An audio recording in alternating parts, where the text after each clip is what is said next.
Floor by floor and room by room fighting rages within the buildings of the walled city. Our advance is held up by Japs fighting from strong points in the corridors and on porches.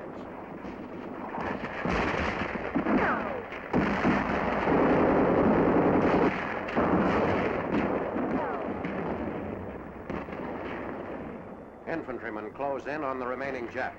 The last pocket of enemy resistance inside Intramuros is smashed 24th February, 3 weeks after the entry of American troops into the Philippine capital. Medical Corps troops following up the infantry attack on Intramuros arrive on the south bank of the Pasig River.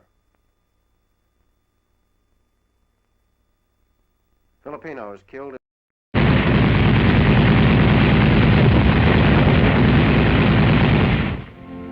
Several times we saw General MacArthur supervising the direction of battle.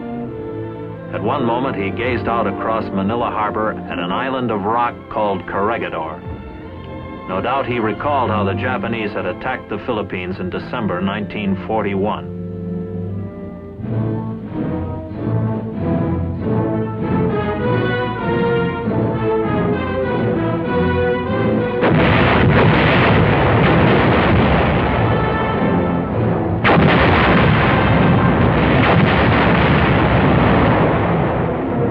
And then in May 1942, the enemy swarmed over Corregidor.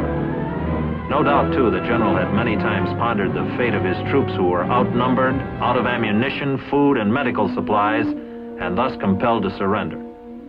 The tide of hope had reached its lowest ebb for Americans when General Jonathan Wainwright sat at the surrender table, and the American flag was lowered on Corregidor.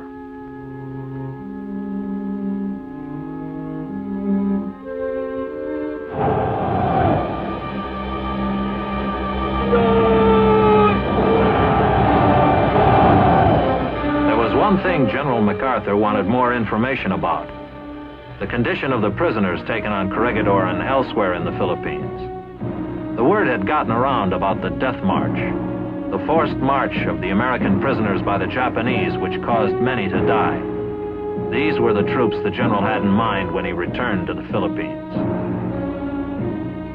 The general had all of those depressing memories of 1942 to consider while he directed.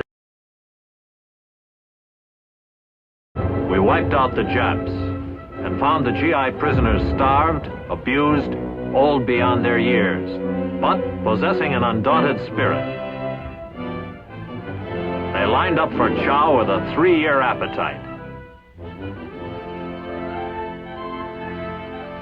These were young fighting men on Corregidor.